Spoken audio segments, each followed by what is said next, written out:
Aluma Capital, altyd aan die groei.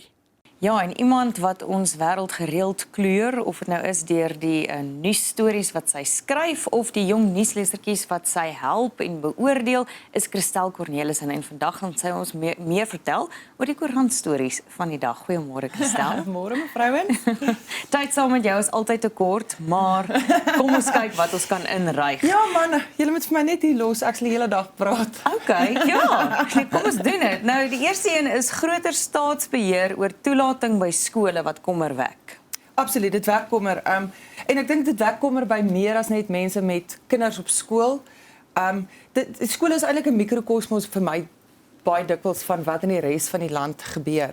En in hierdie geval is die kommer dat die staat al hoe meer beheer wil hê oor 'n openbare instelling waarvoor hulle al hoe minder geld gee. Ek het gister probeer kyk hoeveel geld word bestee aan openbare skole per leerder. Ek dink is iets soos R24,000, is R2,300 'n maand of so iets. Die skole wil die staat wil al hoe meer beheer uitoefen oor skole, maar hulle wil al hoe minder gee. En ek dink dit is iets wat inderdaad moet kommer wek en waar Suid-Afrikaners, ouers, gewone mense moet sê tot hier toe en nie verder nie. Julle kan nie vat en eis en al hoe minder doen nie. In hierdie geval het die departement voorstelle aan die parlement voorgelê wat gaan oor toelatingspraktyke wat hulle noem by voormalige model C skole. Nou die eerste probleem wat baie kenners sê is hou op met die voormalige model C skole. Niemand praat meer hiervan nie. Hierdie ruik na 'n politieke narratief wat julle dryf. Dit verwys eintlik maar kwaliek bedek na wit en Afrikaans. Stop dit. Daar is nie model C skole nie. Dis 30 jaar later. Daar's verskillende kwintiele, daar's skole wat geld betaal en daar's skole wat nie geld betaal nie. Kom ons hou by wat op die tafel is. So wat hulle sê is daar is onbillike toelatingspraktyke. Die departement voer aan dat skole amper skelmstreke gebruik om kinders te cherrypick is die woord wat hulle gebruik. So hulle kyk, hulle vra vir 'n foto, hulle vra of ouers werk, hulle vra doen die kinders sport, wat se leierskapsposisies het hulle beklee en so kies hulle dan kinders en op daai manier word daar gediskrimineer teen sekere ander kinders. Niemand hier is 'n voorstander van enige vorm van diskriminasie nie. Die meeste van ons kinders is eintlik maar gemiddelde ouetjies. Die meeste van ons verdien gemiddelde salarisse as ons gelukkig is. So niemand wil hê daar moet een of ander diskriminerende praktyk wees nie. Jy kan ongelukkig net nie die baba met die badwater uitgooi en sê jy mag geen vrae vra nie. Dis nie hoe dit werk nie. As die staat nie bereid is om al die koste te dra om 'n skool se deure oop te hou en 'n ordentlike, toppresterende skool aan die gang te hou nie, moet hy uit 'n skool se sake bly. Is quite frankly my gevoel. En dan kyk jy na goed so spesialistskole. Ek kan nie vir jou vra, julle is dramatiese meisies. Julle wil by 'n argumentshalwe drama skool gaan inskryf. Ek moet waarskynlik nie my voete by 'n drama skool sit nie, want dit gaan nie vir my werk nie. Ek soek nog nie plek waar ek gaan werk, maar om nou nie te vra wat is, het jy 'n agtergrond, jy weet, het jy een of ander vorm van aanleg, het jy 'n klas al bygewoon, om nou te sê, jy weet, ons trek 'n streep deur enige vraag, maak eenvoudig nie, dit maak nie sin nie. Die departement van onderwys moet beter doen. Hulle het foute gemaak destyds met Bella, hulle het beloftes gemaak wat nie nagekom is nie, en hulle moet versigtig wees om, weet, algemene stellings te maak, soos skole diskrimineer. Wys vir ons waar dit gebeur, en dan pak ons dit op 'n saak tot saak grondslag. Maar om vir mense te sê, weet, jy mag geen vrae vra oor wie 'n kind is of wat sy ouers is of doen of wat, dink ek is gaan eenvoudig op praktiese vlak gaan dit nie werk nie. Ek dink jy's heeltemal reg met die wys, want in die artikel sê dit ook daar is nog nie bewyse van watter skole watter diskriminerende praktyke geïmplementeer het nie. So tensy jy begin met daai en ek dink dit sou vir my 'n beginpunt gewees het van hierdie is wat ons opgetel het, hier's die bewyse wat voor ons lê. Kom ons spreek daai skole en daai probleme aan. Die verslag op die tafel. Ek dink ook ongelukkig, jy praat nou van staatsbeheer, tensy die staat dit wat hulle wel beheer, ordentlik beheer, en met verantwoordelikheid beheer, hou op nog wil beheer, los dit, doen wat julle eers het, ordentlik, en dan kan ons jou vertrou met meer, maar tot dan, dink ek nie enigiemand wil meer staatsbeheer enige plek sien nie. Ja, dis soos 'n kind wat nie na sy eie speelgoed kyk nie, nou wil hy iemand wat mooi na sy speelgoed kyk, sy speelgoed gaan kritiseer of ruïneer of nie speel. Ja. dit sal nice wees as die staat meer aandag kan gee aan die skole wat meer aandag kort, veral in landelike gebiede waar onderwys so broodnodig is, as om nou te fokus om nou die ander skole te poke. Dit is verstommend. Ek dink baie keer weet ons probeer te slim wees met die Ja. dit is belangrik. Jy weet wetgewing is belangrik. Dis belangrik om nie te diskrimineer nie, maar ons sit in 'n land waar ons nog steeds toilette by sekere skole het. Kom ons begin met die basics, Karels. Ja. Kom ons begin daar. Ons sit met skole wat elke jaar sukkel om handboeke te kry. Miljoene rande se iPads, weet, vir die slim klaskamers wat net voete kry. Kom ons begin by die basiese goed en dan kyk ons nou hoe lyk my kind se foto op 'n vorm. Ja, verseker. Christel, wat weet jou supermark alles van jou af? Julle, ek geniet sulke stories geweldig.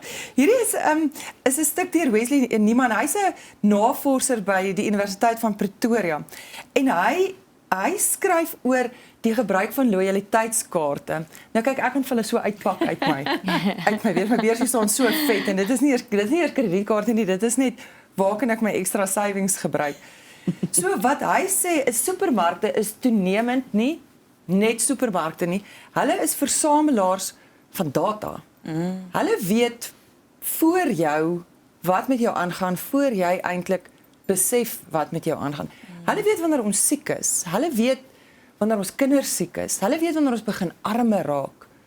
En dit sit ongelooflike mag in daai supermark se hande. Jy weet, hulle weet wanneer jy van 'n ek het nou die naweek het ek ander koffie gekoop. Want my koffie is nie op special nie. Ja. En as ek net soos oor my dooie liggaam. Ek kan nie hierdie geld uithaal nie. Dadelik weet my supermark, iemand het 'n aanpassing hier gemaak. So hulle sê eintlik weet supermarkte of apteke, wat ook al, weet meer eintlik as die regering van jou. Die regering maak staat op goed so sensus. Jy weet ons neem deel aan 'n sensusopname, dis nou as jy iemand by jou hek inlaat, jy het nou besluit, okay, hierdie mens met die beffie is alright, is nie 'n gewapende roof nie, jy gaan nou maar sê hoeveel toilette en yskaste jy in jou huis het, maar data word al hoe meer 'n bron van mag. En dis vir my so klein bietjie skrikwekkend om te weet wat al my loyalty kaarte se mense van my weet. Ja, jy besef nie wanneer jy opteken tot 'n loyalty kaart of 'n diens, wat gaan aan nie totdat jy ewe skielik agterkom, ek kry nou nuwe e-posse waartoe ek moet unsubscribe want ek lees in elk geval nooit nie, of ewe skielik wys my toepassing vir my, hallo, wil jy weer vol roommelk hê? Wil jy weer 'n tunaatjie hê? Nee, jy kan sommer net links swipe, of wil jy weer Oreos hê wat jy elke maandag koop? My maatjie het dit ook so in die onderwys sê jy het hierdie dalk vergeet. Ja. Ja. Nee, ek het nie die jelly tots vergeet nie, dit is net 'n slide. Nee, ek is altyd so, ja, genigtig, die kinders se yoghurt is op. Dit werk regtig so en dis bietjie scary. Dit is ongelooflik wat mense daar buite van jou weet. Nou, dis seker goed, dit help jou seker. Dis net wat word gedoen met daai data. Inligting. Ek hoor jou, maar as hulle nou hierdie supermark besluit, Jennifer en Christel kan nie haai koffie koop nie want is te duur, ons moet dit op special sit. As dit is waarvoor hulle dit gebruik, dan is dit die moeite werd. Gebruik dit maar gerus. Jy Was sê. jou koffie toe nou weer op special 2 dae later? Nee, dis nog nie. O. Maar jy hou by hierdie goedkoop renetjie. Okay, ons is jammer hoor. Ons is nog op die volroom. Ons hoop jou supermark sal binnekort sy dinge bietjie af mekaar kry om jou koffie gou weer op special te bring. Data is mag, julle. Ja. Nou goed, wat dalk ook mag is volgens sekere mense is protesoptogte, terwyl ander mense dink dit bereik niks nie. Maar wanneer jy jou president ignoreer en aanhou protesoptogte doen, dan wys dit dalk iets. Ja, ek dink hierdie is iets wat baie mense dink hulle dalk nie raak nie, die hele immigrante kwessie. Dit raak ons verseker. Baie mense het buitelandse werkers in diens.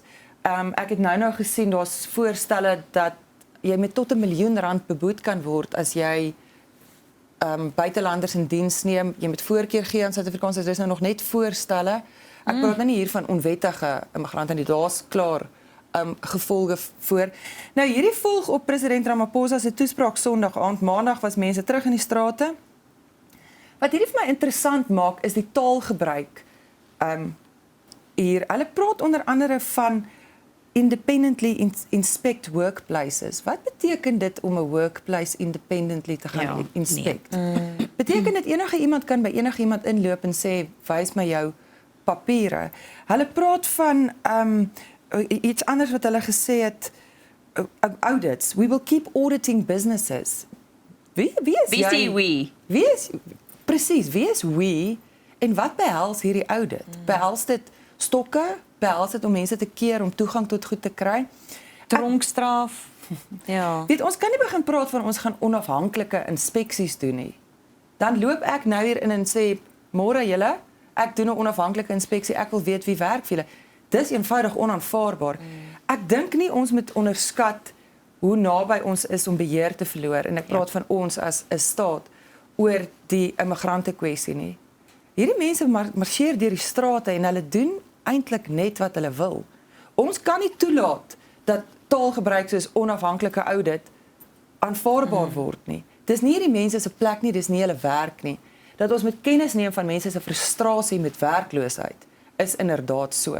En uit die aard van die saak soek jy soek 'n sondebok, jy soek iemand om die skuld voor te gee omdat jy nie werk het nie. Ja. En in Suid-Afrika het miljoene mense het nie werk nie. Ons werkloosheidskoers is ver oor die 30%. Wie se skuld is dit? Is dit immigrante se skuld? Ek dink hier is 'n historiese probleem. Jy weet, ons het vir jare lank gesê dis te moeilik, ons is deel van Afrika, ons grense is oop, mense loop, hulle swem tussen die krokodille deur, kom jy aan, hulle hardloop met sigarette oor die grens. En ons het dit eintlik net aan 'n pad gekyk want dit was te moeilik om te pak. En nou is dit om ons. Dis nie nou meer net ver noord in Limpopo of op ergens op 'n grenspos nie. Hierdie gebeur nou om ons. En ek dink ons moet kennis neem van die kruitvat waarop ons sit wat hierdie aanbetref. Ja, ek weet nou ons gaan nou verder praat oor hoeveel kos die vertalers, jy weet, en dis 'n enorme bedrag. Ek sal graag weer eens meer bewys wil sien van hoeveel kos onwettige immigrante ons spesifiek en hoeveel van die probleme in die land kan toegeskryf word aan onwettige immigrante en hoeveel kan toegeskryf word aan ons land wat net ons eie probleme het. Ek dink mense is ongelukkig op 'n plek waar hulle keelvol is, keelvol vir slaggate, geen elektrisiteit, geen werk, geen behuising en die lys gaan aan en is so lank soos mense se arms. Ek dink Suid-Afrikaners sukkel en hulle is moeg. Moet ons frustrasie so uithaal? Nee, ek sê heeltemal saam met jou. Ek dink ons is by 'n plek waar ons baie versigtig moet wees hoe ons nou vorentoe gaan. Dit voel vir my of ons 'n bietjie by 'n kruispunt is op hierdie stadium. Ek stem saam, ons moet versigtig wees met hoe ons vorentoe gaan.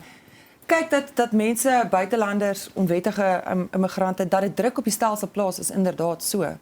Jy kan nie net iemand los en aan die genade oorlaat as iemand byvoorbeeld mediese ingryping nodig het nie. Maar iemand moet die rekening optel. Ja. En daai pool van rekeningoptellers word al hoe kleiner. So mense is met rede gefrustreerd. Wie se skuld is dit? Ek weet nie. Ek voel die bron van die probleem is 'n regering wat ons land se ekonomie swak bestuur en te veel korrupsie binne in ons regering. En nou word die blame geplaas op onwettige immigrante. Nou moet jy onthou, hoekom is daai mense uit hulle land in ons land? Dit is die ander kant van die munt. Ja. Wat gebeur in jou tuisland dat jy in Suid-Afrika is? Ja. As jou land so goed regeer en so welvarend en floreerend en vooruitstrewend was, hoekom is jy hier? Presies. En dit is wat mense dan sê, so jy kan nie uit jou land uitkom en hier kom en sê jy moet nou hier vir my sorg, maar gaan dan na jou land toe. Dis baie mense se argument. Gaan dan terug na jou geboorteland toe en laat jou regering daar vir jou sorg. Ja. Maar hulle doen nie, hulle is nog meer vergeet nie. Hulle bestuur is nog swakker as ons regering sing, maar dit sou so nice wees as ons leiers ons buurlande se leiers kon verantwoordbaar hou vir die swak ekonomiese toestand daarso. Ja, leiers hou mekaar eenvoudig nie verantwoordelik nie. Ja. Ek dink daai is 'n droom. Ja. Kristal, hoeveel geld word spandeer in die howe byvoorbeeld? Baie. So hier is 'n antwoord op 'n parlementêre vraag. So wat hulle wou weet is hoeveel kos buitelanders wat in hegtenis geneem word in die hof moet verskyn en 'n tolkediens nodig het. Hoeveel kos dit die departement? Mag ek net 'n advertensie toemaak? Daar sy. So Is dit van jou shopping app af? ek het weer op iets geklik. Koffie is nou Dis special. special. So hulle praat van die 2024-25 boekjaar en dit wys 76,1 miljoen rand vir tolkdienste. Dit is baie geld. So wat die departement sê vir die amptelike Suid-Afrikaanse tale word dit nie, dis nie bykomend nie. So ons het tolke wat by die hof werk, hulle kry 'n salaris. jy hoef nie iemand ekstra in te kry nie. So hierdie is vir mense wat nie die amptelike tale praat nie. En dan praat hulle van die 4 grootste tale. So dit is hulle praat van 'n Zimbabwese taal, dis 11,5% van die vertalingsverwante besteding, 8,7 miljoen rand vir die boekjaar. Dan is dit vir Shona. Dan is dit Ethiopiese taal, 'n Malawiese taal. Julle, dis miljoene rande. Dis 'n enorme bedrag. Nou, as iemand in die hof verskyn, weet ons regstelsel sê hy moet billik behandel word. En billik behandel, deel daarvan is dat jy moet verstaan wat met jou gebeur. In baie ander lande het jy nie hierdie voorreg, wil ek amper sê. Jy weet, jy sit in 'n hof, jy verstaan nie 'n woord wat gesê word nie. Niemand sê vir jou wat aangaan nie en as jy klaar is dan het jy 'n lewenslange vonnis. So hier werk dit is goed ook so. Maar ons kom terug by mense wat sê, weet, kon ons dalk iets anders gedoen het met 76 miljoen. Daar gaan altyd buitelanders in hegtenis geneem word. Suid-Afrikaners word in die buiteland in hegtenis geneem. Ek weet nie of jy noodwendig miskien 'n Afrikaanse tolk ergens in, ek weet nie, Oostenryk sou kry. Ek weet nie as jy nou daar agter tralies bly. Ek is onseker. So dis my goed te weet dat ons mense billik behandel. Dat dit 'n voorbeeld vir my is van hoe dit druk op 'n reeds beperkte begroting plaas, is ook so.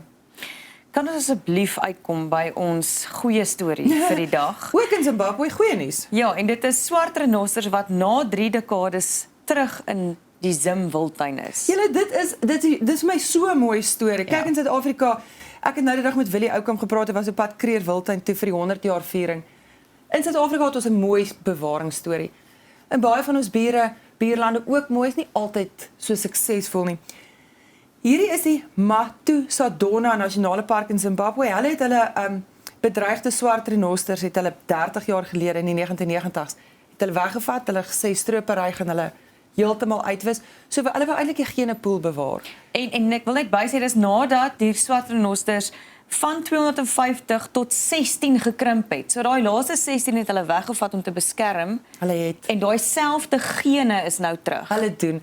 So die renosters wat oorgebly het, is te oud, hulle kan nie weer terugkom nie, maar dis hulle gene, hulle nageslagte wat nou teruggebring en hervestig word. Gaan kyk, die foto's is mooi. Dis 'n mooi storie. Ek wens vir hulle alles van die beste toe. Ek hoop hulle floreer in hulle park. Het is ook wonderlik om te sien dat as gevolg van bewaringsinisiatiewe dat die swart renoster bevolking darm 'n klein bietjie gegroei het, maar dit is nog steeds skrikwekkend hoe min dit is in die hele Afrika en in die hele wêreld. So ons moet aanhou om hulle te beskerm en ek is bly om te sien daai swart renosters se horings is afgesny. Dis hartseer, maar sodat hulle nie weer gestroop word in Zimbabwe nie. Dis 'n mooi storie.